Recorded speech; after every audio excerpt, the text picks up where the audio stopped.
Okay. Okay, as you can tell, we are live with people here. Go ahead and make more noise.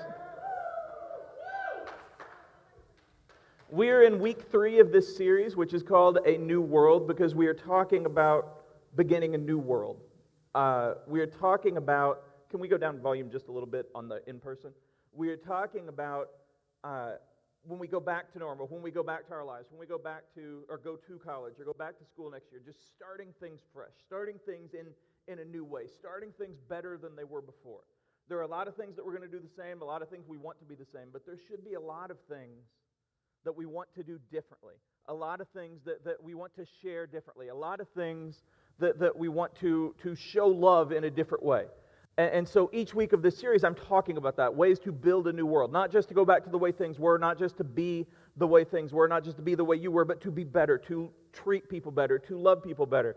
One of the things I'll probably say each week is we've learned, hopefully over this last year, that different people feel differently in different situations, which sounds really stupid, but I promise I have a point. So there are a lot of people who, over the past year, they're very outgoing and very, they want to be around people. They need to be around people. They have that need just to witness or to share or to hug or to talk, to hang out.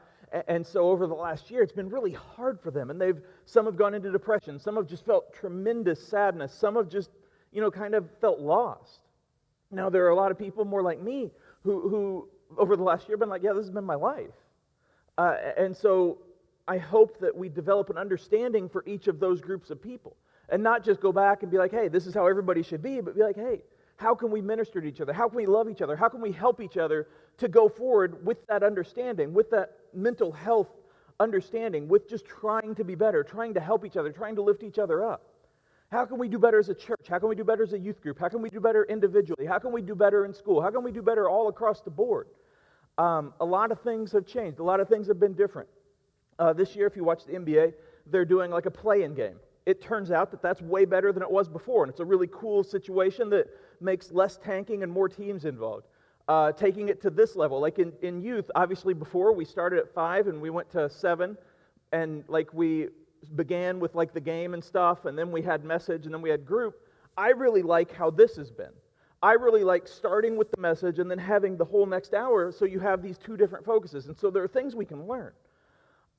Some of you who went through a lot of virtual schooling, you're like, yeah, I learned that I hate virtual schooling. Some of you are like, I've learned that I learn better when I kind of have a chance to think for myself. And so hopefully there's all of these things that we could think about. But one of the things that I want to touch on this week, the thing that I want to focus on this week is, regardless of whether you're going to college or starting middle school, starting high school, anything else, being an adult, whatever it is, it's important to know what you believe. And it's important to know why you believe that. And there are a bunch of reasons for that. You're told that your whole lives, I think. But when you go to college, when you go off out into the world, you're going to come up against with people that believe differently, that think differently, that have different questions.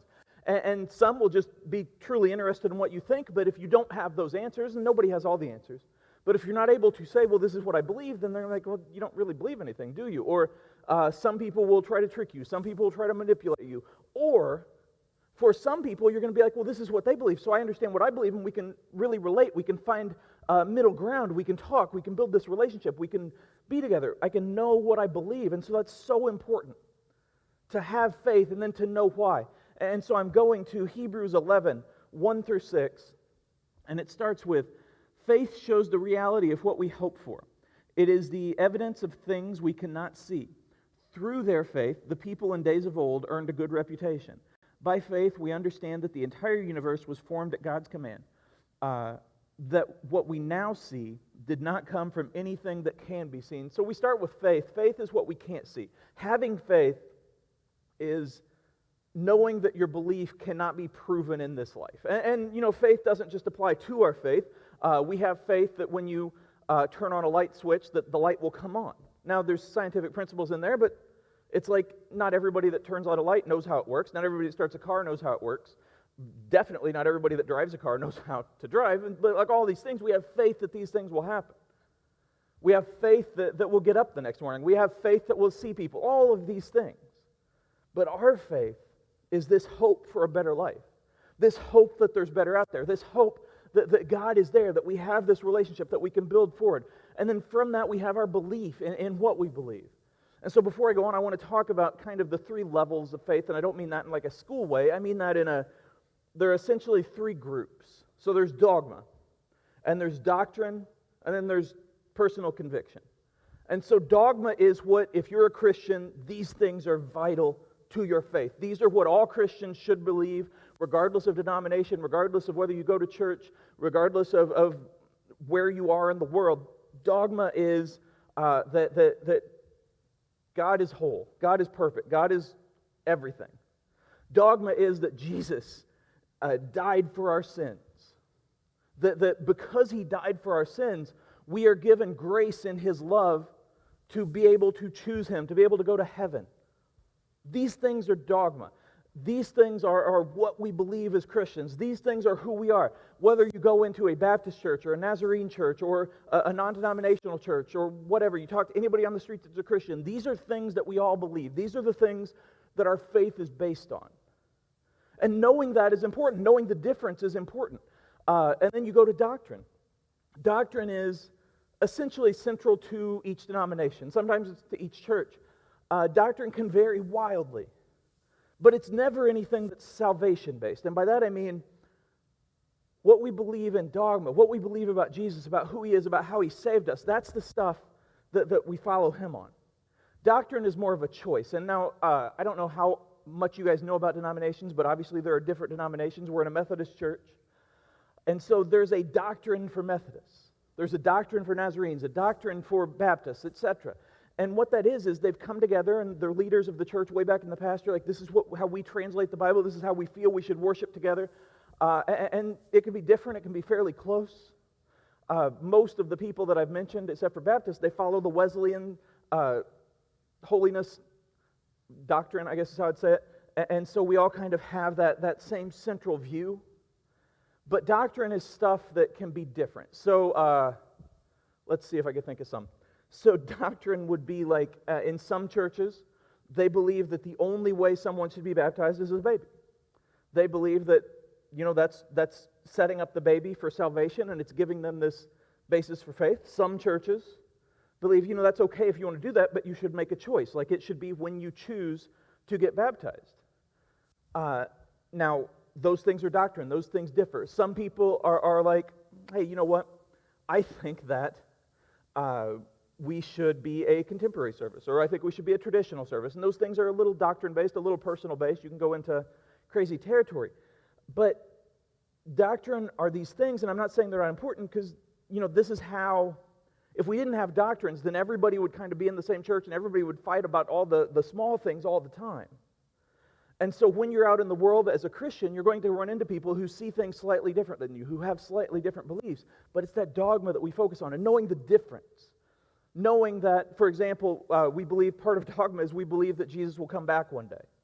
Part of doctrine is when. And so like some people believe it'll be at the beginning of tribulation. Some people believe it'll be middle, after, whatever. That does not matter to your salvation. It's important and it matters to knowing more and understanding more, but that's something that you can be guided into believing. But as long as you believe that He will come back, that's good. And so dogma is the stuff that really, that's the vital stuff that you should know. And you should know your doctrine, and you should know like what your denomination is, because, maybe as you go out, you're like, oh, well, this one fits a little more to what I believe, but it's still, Bible is central. That's the important thing. And then you get into personal, into the conviction. And this one is kind of the hardest and the easiest to understand. Because personal conviction is when you feel something that the Spirit laid upon you. On You Sunday, our topic is going to be divine encounters, like encounters you've had with God, encounters you've had in just God's presence where you felt that in a different way. And there are times where you feel like this just is not right for me. And just for example, using a couple examples, let's say that somebody only believes that Christian music is the only thing they should listen to. They don't believe that everybody else should be just like them. They don't believe that everybody else is a sinner for not listening to it, but it's like, this is where I feel really wrong if I don't just listen to this. Or I feel really wrong if I don't just listen to Australian pop music. Or I feel really wrong if I don't just whatever. Like it's just what you feel convicted on. Now, where that could go wrong is if you're like, hey, I think that Christians are only Christians if they wear a tie or a dress. Or I think that Christians are only Christians if they wear this color, if they look like this, or whatever. That goes from personal conviction to judgment. Personal conviction. So here's one that applies to me a little bit. On Sunday mornings, and I love this about here, especially in the contemporary, but both services, you can wear what you want. And I think that's important because I think God is just interested in you and your heart. And so what you wear, it's what you wear. I personally was raised in a way that I could not walk into a church wearing shorts for like a Sunday morning. That doesn't mean that it's wrong. I don't think it's wrong. But it's just for me, I hear my great-grandma and just the teachings and stuff, and it's like, no. But again, that's not wrong, and I don't think anybody else is wrong, and that's important. But for me, it's personally something that matters.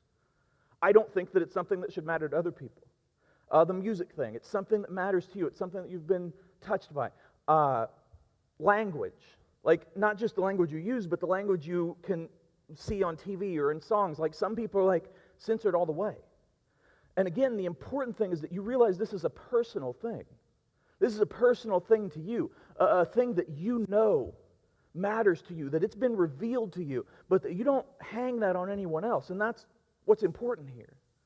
Now, another important thing about personal conviction before we go on, it is never, ever, God is never, ever going to tell you to hate or hurt anyone else. That's never going to be a personal conviction.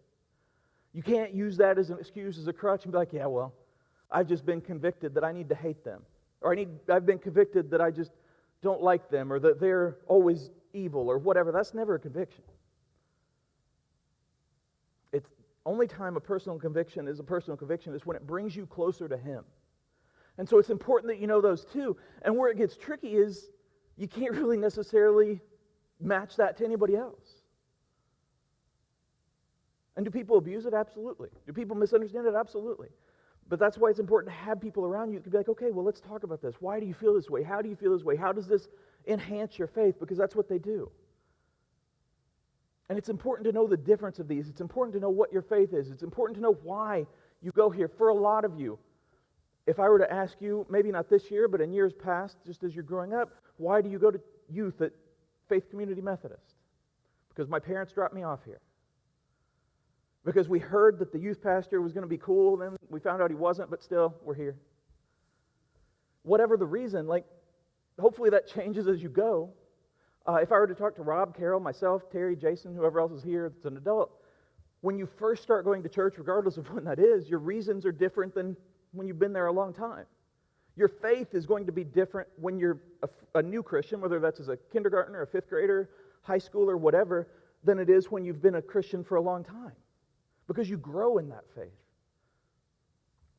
But all of that comes back to knowing that, to knowing yourself, to knowing your relationship.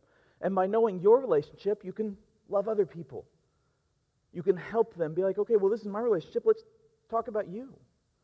And not holding them to that. I've been places, I've been around people who they think the way they do things is the only way there is to do them. Some of you guys could talk about that too, where it's like, it feels more like a dictatorship than a faith. Now again, you don't get into, well, they think that I shouldn't murder people, and that's not fair. I want to do what makes me happy. That's dumb. But knowing what you believe is also knowing that free will matters. That while we do absolutely believe in a heaven and a hell, we believe in following God and loving Him, and that's the way to heaven, we also believe that people have the right to choose. And our life, the way we live that, the way we show our faith, the way we know our belief, that's how they can see to make those choices. Going on to the next part here. It was by faith that Abel brought a more acceptable offering to God than Cain did. Abel's offering gave evidence that he was a righteous man, and God showed His approval of the gifts.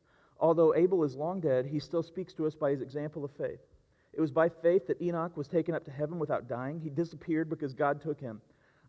For before he was taken up, he was known as a person who pleased God, and it is impossible to please God without faith. Anyone who wants to come to Him must believe that God exists and that He rewards those who sincerely seek Him. It was by faith that Noah built a large boat to save his family from the flood. He obeyed God, who warned him about things that had never happened before. By his faith, Noah condemned the rest of the world, and he received the righteousness that came by faith. I'm going to go more on this. This is from Hebrews 11, which is essentially, we look at it as like the Hall of Fame of faith, kind of. It's like a bunch of people from the Bible before this, where we know the stories, we've heard the stories, and they're people who knew their faith. And each of these, Abel knew what he believed. His life was short, and he was killed because someone else didn't like what he believed. They didn't like what it made him feel better, but it did not change him. It did not change who he was. And I would imagine that if you were to go to heaven and talk to him, he would say, I wouldn't change anything, because I was doing what was right. And that's important to know, because you can do everything right. You're not gonna, but you can do everything right. You can treat everyone with love, and I hope you do. You can treat everyone with respect, and I hope you do. And some people are just going to hate you. And it's so hard. It's so hard to be hated, but it's even harder to be hated when there's no reason for it. When people are just against you because they want to be against you, and you're like, I've treated them with respect, I've treated them with kindness, I've not been a jerk. Why? I can't tell you. I can tell you it's happened to me. I can tell you it still happens to me. I can tell you that it happened to Jesus. But that does not change who you are, and that's not a part of your faith. Your faith is who you are. How people respond to it, that's beyond your control. You just do your best. And then we go to Enoch, and some of you guys have probably heard the story, some of you probably hadn't. Long story short, he lived his faith according to God. He did everything he could to be a man of God, and then he went up to heaven without dying. That's a crazy thing. That's a crazy thing that only happened twice in the Old Testament. And it's something that's like, well, how? Why? God had a purpose. That was the purpose. It's different for him. You have people like Moses who lived for God, but then they had to die first, and they didn't get to go into the promised land. And it's like, but they still lived for God. Did they go to heaven? Yeah. Why was it different? Why was their reward different? I don't know. Because it's not about the reward, that's good. But it's about who you are. And we all are going to have different callings. We all are going to have different things. You can believe the exact same thing as everyone else, and then how that plays out can be different. But that's because we can all reach different people. That's because we can all help different people. I was talking before to the people that showed up for the youth leadership volunteer thing. And next time we do it, if you didn't come, you still can. But I was talking about how a lot of youth pastors, and I've lived with this comparison my entire life, I look at it and I see it and I'm like, man, they're so much more fun than me. They're like so outgoing, and they just walk around and they shoot people in the face with water and get everybody to have fun. I don't know why I thought that was fun, but whatever. And they're so jumpy and dancy and just excited and all of these things, and I'm like, I'm not that. Why aren't I that? Well, my answer is because I can reach people in a different way. Because I have an understanding of mental health that other people don't. Because I have an understanding of people who struggle with being introverted, with anxiety that other people don't. That doesn't mean that I'm worse or better than the other people, because they have an understanding of just fun that I don't. Just different kind of fun. That does not mean that either of us are doing it right or wrong. It means that God has a different path for each of us. And so maybe you're living your faith, and you have a friend who's living their faith, and you both believe the same things, but you look at it differently in how you talk about it and how you share about it. You still treat everybody with love and respect, but it's like, why is this so different? Well, because it's different. Each of the disciples was different. Every Christian in the history of time has been different. Because if everybody was the same, the world would kind of be boring. And so it's all in that love. It's all in understanding what you believe and then going from there. Because if you base what you believe, if you base your faith on how other people do it, that's not going to work. Because that's always going to change. And then it goes into Noah. The thing I like about Noah, and we all know that story probably better than any other, he looked crazy. I don't just mean that his hair was all over the place and his beard was everywhere. I'm saying he looked crazy to people. There are arguments theologically whether it had ever rained before that moment or what floods looked like before that moment, but for a guy to be out there building this giant boat, and I know that your picture is probably, unless you've been to the Creation Museum or you've seen the movie or you've figured out the dimensions, a lot of us picture like this little tiny boat, and it's like the little smiling line is poked out the window. That's not how it worked. This was a gigantic, like town-sized boat. And while he's out there building it, at first you can't even tell it's a boat probably. It's like, what's he doing? And then it starts to look like a boat. Like, what are you doing? We're not near the water. And yet he kept doing it. People are going to think you're crazy sometimes. They're going to think it's weird that you go to youth stuff. They're going to think it's weird that you go to church. They're going to think it's weird that you don't judge other people. They're going to think it's weird that you don't manipulate. They're going to think it's weird that you don't hate. They're going to think it's weird you don't get involved in social media arguments. I'm not saying you never will, because everybody messes up, but they're going to think it's weird. They're going to think you're crazy. I went to college, way too much because I have a lot of college loans, but I went to college and I made the decision early. I'm like, I'm not about the partying stuff. Like, it holds no interest to me, and that's who I am. And so I didn't go out and party, and I played a lot of video games. I hung out with the people that I hung out with, and mostly we played video games, watched sports, stuff like that, but I didn't go out to the parties, to the frats, to things like that. And absolutely, people are like, you're crazy. Why didn't you get drunk on your 21st birthday? Why didn't you go to that party? Why didn't you cut that class? Whatever. I was convicted in that way. Whatever it is for you, like, people are going to think you're crazy for studying more. People are going to think you're crazy for being nice. People are going to think you're crazy for going out with your parents. Whatever it is that you feel makes people judge you, they're going to.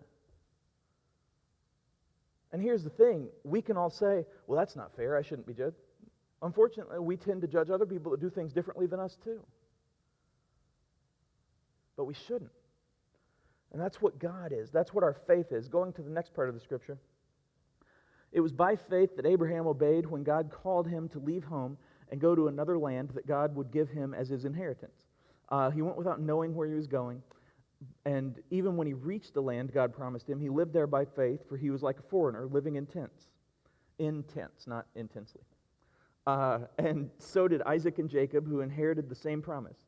Abraham was confidently looking forward to a city with eternal foundations, a city designed and built by God. It was by faith that Sarah was able to have a child.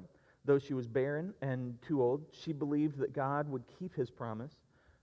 And so a whole nation came from this one man who was as good as dead, a nation with so many people that, like the stars in the sky and the sand on the seashore, there is no way to count them. So Abraham and Sarah, I wanted to read this part because they screwed up. They're in this because they followed God and they did their best and they came back to him, but they were not perfect. And that's the other thing. Knowing what you believe does not mean you're going to be perfect. You're not going to be perfect.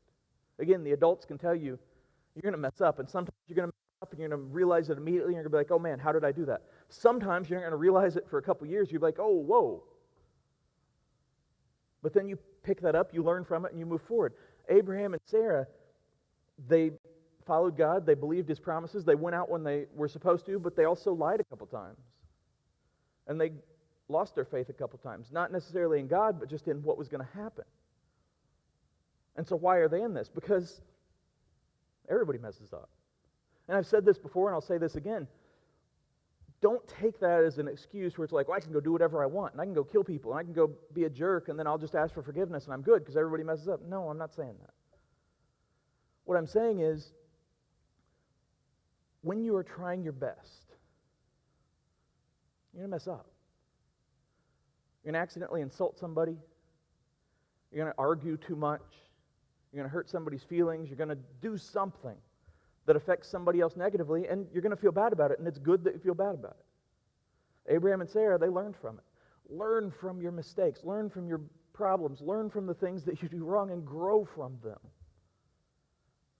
That's part of knowing what you believe too. Knowing that we serve a God of forgiveness. We serve a God who died for us and gave us this chance. And then remember that for everybody else too. I don't know if I've said this before, I probably have. There is an old saying in Hollywood back in the day, like vaudeville stuff, where if I'm walking along the street and I see Nate fall in a manhole, it's funny. If I'm walking along the street and I stub my toe, that's tragedy. See what I'm saying? So like when something happens to us, that sucks. Nobody should laugh at that. When something happens to somebody else, whatever. And we all have that impulse at first. But that applies to our faith too. And I think that we all kind of go like, oh, well, I messed up, but they're going to forgive me. Or I need to do this better, but they're going to understand. But then when somebody else does something different than what we want or what we expect, it's like, no, no, no. You got to be perfect. It's not what Jesus did. We do our best and we love, and that's part of our belief too, is giving grace, just like we received grace. Last part of the scripture. All these people died still believing what God promised them. They did not receive what was promised. But they saw it with a distance and welcomed it. They agreed that they were foreigners and nomads here on earth. Obviously, people who say such things are looking forward to a country they can call their own. If they had longed for a country they came from, they could have gone back. But they were looking for a better place, a heavenly homeland. This is why God is not ashamed to be called their God, for He has prepared a city for them. We all came from somewhere. 2019 and before, that was a different time for all of us. We have a chance. We have a chance to start fresh in a lot of different ways. Not just scheduling, not just in how much you study, but again, in how we treat each other, and how we look at each other, and how we understand each other, and how we give grace to each other. We have a chance to be better. This talks about how all of those people, they died. That's sadly the end story for all of us. But when you follow Jesus, when you do your best, it's just the beginning of the end story. But during that time, you're going to have ups, you're going to have downs. I would love to tell you that if you do your absolute best and you follow Jesus and you give Him your complete heart and you just always show love, that your life would be perfect. And you'd have no debt, you'd have no trouble, people would all like you, you'd get all the jobs you wanted, you'd get all the good grades,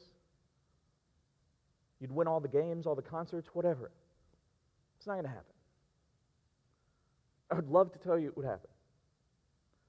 What I can tell you is if you know who you are and you know what you believe and you live that faith, even in the downs, you're going to know that there's more for you.